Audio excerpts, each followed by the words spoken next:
Make America great again అన్నది Trump నినాదం. Make India great again అనేది మోడీ స్లోగన్.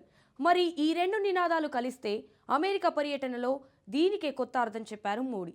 భారత్ అమెరికా కలిస్తే మెగా అంటూ ఇరు దేశాల సంబంధాల్లో జోష్ నింపారు. రెండు దేశాల నినాదాలకు తగ్గట్టుగానే రక్షణ, వాణిజ్య ఒప్పందాల్లో సంచలన నిర్ణయాలు తీసుకున్నారు. అంతేకాదు, వికసిత్ భారత్ 2047 లక్ష్యానికి వారధిగా భావిస్తున్న India, Middle East, Europe economic కారిడార్కు అమెరికా అధ్యక్షుడు ఫుల్ సపోర్ట్ ప్రకటించారు. ఇంతకు మోడీ ట్రంప్ సమావేశంలో తీసుకున్న సంచలన నిర్ణయాలేంటి? ఆ నిర్ణయాలు రెండు దేశాల అభివృద్ధిలో ఎలాంటి పాత్ర పోషించబోతున్నాయి? ఒకరిది మేక్ అమెరికా గ్రేట్ అగైన్ అన్న నినాదం, మరొకరిది మేక్ ఇండియా గ్రేట్ అగైన్ అనే స్లోగన్. మరి ఆ రెండు నినాదాలు కలిస్తే ఇద్దరి లక్ష్యం ఒకటే అయితే? जब अमेरिका और भारत साथ मिलकर काम करते हैं, यानी मागा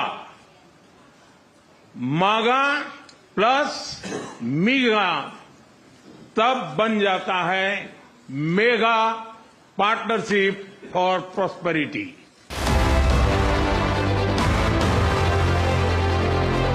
భారత్ అమెరికా బంధానికి మోడీ సరికొత్త నిర్వచనం ఇదే. మాగా అంటే make America great again, MIGA అంటే మేక్ ఇండియా గ్రేట్ అగైన్. అలా MAGA plus MIGA is equal to mega అనేది మోడీ ఈక్వేషన్. వివరంగా చెప్పాలంటే భారత్ అమెరికా కలిస్తే రిజల్ట్ అద్భుతంగా వస్తుంది అనేది ఆయన పాయింట్.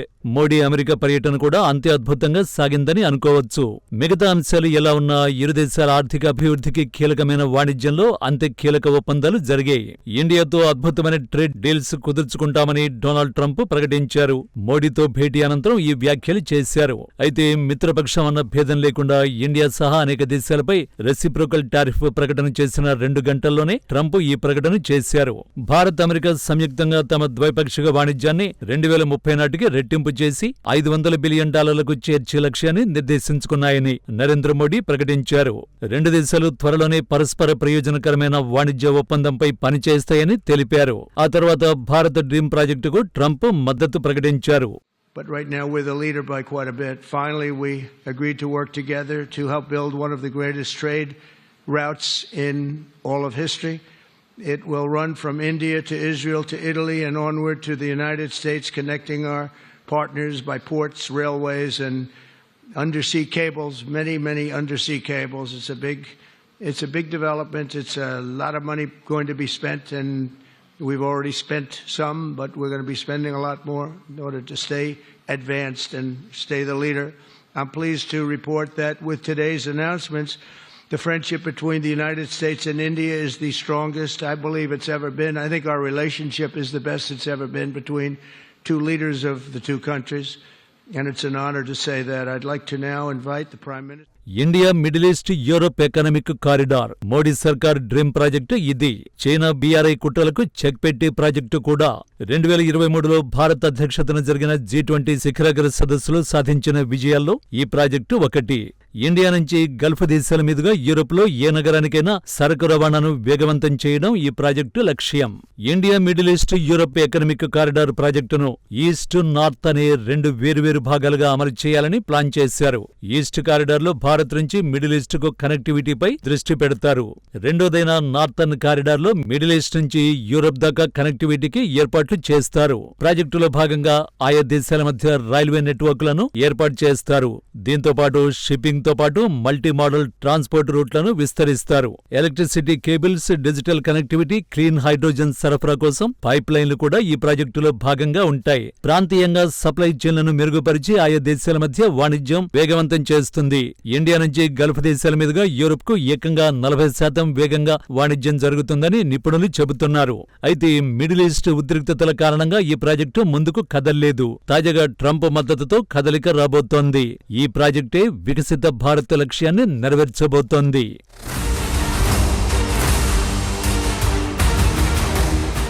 నిజానికి మానవ నాగరికత అభివృద్ధికి మౌలిక సదుపాయాలే బలమైన పునాదులు. మౌలిక వసతులు మెరుగుపడితేనే సుస్థిర అభివృద్ధి సాధ్యమవుతుంది. గత కొన్నేళ్లుగా ప్రపంచంలోని పరిణామాలు ఇదే విషయాన్ని స్పష్టం చేశాయి. అందుకే మోడీ ప్రభుత్వం ప్రతిపాదనకు G20 దేశాలు మద్దతుగా నిలిచాయి.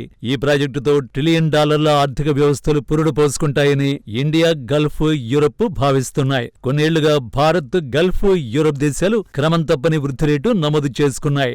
భారత్లో మానవ వనరులు, అంతకు మించి సహజ వనరులు ఉండడంతో దేశాల మధ్య కనెక్టివిటీ సులభతరంగా ఉండాలనే డిమాండ్ పెరుగుతోంది. సరకు, ఇంధన రవాణా, వాణిజ్య ఉత్పత్తుల పరస్పర బదిలీ, డిజిటల్ కనెక్టివిటీని పెంచేందుకు India, Middle East, Europe economic corridor ఉపయోగపడుతుందని G20 కూటమి దేశాలు భావిస్తున్నాయి. ఆఫ్రికా కూడా ఈ ప్రాజెక్టులో భాగస్వామిగా ఉంటానని ప్రకటించింది. ఈ ప్రాజెక్టు గనక పట్టాలెక్కితే చైనా BRI కథ ముగిసినట్టే. అందుకే ఈ ప్రాజెక్టును ఎట్టి పరిస్థితుల్లోనూ పట్టాలెక్కనీయొద్దని చైనా కుట్రలు మొదలుపెట్టింది. ట్రంప్ ఎంట్రీతో ఆ కుట్రలకు కాలం చెల్లబోతోంది.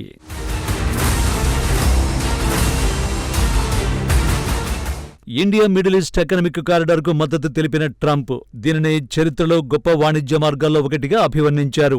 భారత్ నుంచి ఇజ్రాయెల్ వరకు, ఆ తర్వాత అమెరికా వరకు వాణిజ్య మార్గం సాగుతుందని, తమ భాగస్వామ్య దేశాలను రోడ్లు, రైల్వేలు, సముద్ర కేబుల్స్ ద్వారా కలుపుతామని ప్రకటించారు. ట్రంప్ తలుచుకుంటే ఈ ప్రాజెక్టు చాలా వేగంగా పూర్తవుతుంది. పైగా రెండు దేశాలు ఇంధనంపై కీలక ఒప్పందాన్ని కుదుర్చుకున్నాయని, భారత్కు అమెరికా చమురు, సహజ వాయువు సరఫరాదారుగా మారబోతుందని ట్రంప్ ప్రకటించారు. అమెరికా అణు పరిశ్రమ విప్లవాత్మక అభివృద్ధిలో భారత మార్కెట్లో అత్యున్నత స్థాయిలో ఉన్న అమెరికా అణు సాంకేతిక ప్రవేశాన్ని సులభతరం చేయడానికి భారత్ తన చట్టాలను సంస్కరిస్తోందన్నారు. భారత్, అమెరికా కోసం తాము అద్భుతమైన వాణిజ్య ఒప్పందాన్ని కుదుర్చుకోబోతున్నామని ట్రంప్ అన్నారు. ఈ రెండు దేశాల మధ్య బలపడుతున్న వాణిజ్య సంబంధం నెక్స్ట్ లెవెల్ కు చేరుకోవాలంటే భారత ప్రతిపాదిత ప్రాజెక్టు వీలైనంత త్వరగా పూర్తవలసి ఉంటుంది. వాణిజ్యంలోనే కాదు, భారత్ కు మరో బంపర్ ఆఫర్ కూడా ఇచ్చారు ట్రంప్. అమెరికాకు అత్యంత సన్నిహిత దేశాలకు కూడా విక్రయించడానికి ఆలోచించే F-35 యుద్ధ విమానాలను భారత్కు అందివ్వబోతున్నట్టు సంచలన ప్రకటన చేశారు. Increasing military sales to India by many billions of dollars were also the F-35 stealth fighters. In 2017, my administration revived and reinvigorated the Quad security partnership. In our meeting today, the Prime Minister and I reaffirmed that strong cooperation among the United States, India, Australia, and Japan, and it's crucial really to maintaining peace and prosperity, tranquility. ఈ ఏడాది నుంచి ఇండియాకు military sales పెంచుతున్నాం. తద్వారా బిలియన్ల కొద్దీ డాలర్ల business జరుగుతుంది. F-35 స్టెల్త్ ఫైటర్ జెట్లను ఇండియాకు అందించేందుకు మార్గం సుగమం చేయబోతున్నామని ట్రంప్ ప్రకటించారు. భారత్కు అమెరికా అధ్యక్షుడు ట్రంప్ F-35 యుద్ధ విమానాలను ఆఫర్ చేయడం నిజంగా ఓ సంచలనమే. అత్యాధునిక సాంకేతికతతో అభివృద్ధి చేసిన ఈ ఫైటర్ జెట్ ని భారత్ కంటే ముఖ్యమైన సన్నిహిత దేశాలు కూడా అమెరికా ఇవ్వాలనుకోదు. రష్యా నుంచి S-400 కొనుగోలు చేసిందని, నాటో కూటమి దేశమైన టర్కీ కూడా వీటిని విక్రయించేది లేదని గతంలోనే తేల్చి చెప్పేసింది. అలాంటిది రష్యా మేడ్ S-400 వాడుతున్న భారత్కు వీటిని అమ్మాలని భావించడం ఓ రకంగా గేమ్ చేంజింగ్ మూమెంట్ గా రక్షణ నిపుణులు అభిప్రాయపడుతున్నారు. ప్రస్తుతం ప్రపంచవ్యాప్తంగా వినియోగంలో ఉన్న 5th జనరేషన్ ఫైటర్ జెట్లలో పవర్ఫుల్ ఫైటర్ గా F-35 కి గుర్తింపు ఉంది. రాడార్లు, శత్రుదేశ ఎయిర్ డిఫెన్స్ సిస్టమ్స్ కళ్లుగప్పి దాడులు చేయడం దీని ప్రత్యేకత. ఇందులో అత్యాధునిక ఎలక్ట్రానిక్ వార్ఫేర్, నిఘా, పర్యవేక్షణ సామర్థ్యాలు ఉన్నాయి.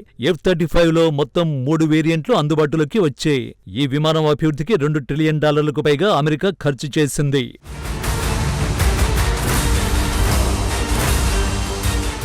నిజానికి భారత వాయుసేనకు యుద్ధ విమానాల లోటు అధికంగా ఉంది.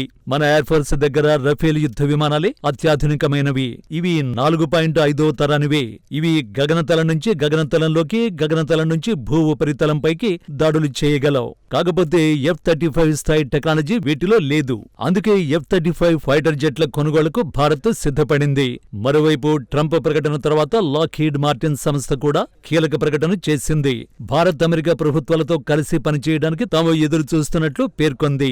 భారత్కు F-35లు అందిస్తామని ట్రంప్ చేసిన ప్రకటన తమను ఉత్సాహపరిచిందని తెలిపింది. భవిష్యత్తులో వ్యూహాత్మక కొనుగోళ్లపై ఇరు దేశాలతో కలిసి పనిచేసేందుకు ఎదురు చూస్తున్నామని పేర్కొంది. బెంగళూరులోని ఏరో ఇండియా 2025లో పాల్గొనేందుకు F-35లు భారత్కు వచ్చాయి. ఈ సమయంలోనే డొనాల్డ్ ట్రంప్ భారత్కు F-35లను ఆఫర్ చేశారు. మొత్తంగా ఇటు వాణిజ్యం, అటు రక్షణ రంగాలలో రెండు దేశాలు కలిసికట్టుగా ఎదిగేలా ఇద్దరు నేతలు నిర్ణయాలు తీసుకున్నట్టు నిపుణులు అభిప్రాయపడుతున్నారు.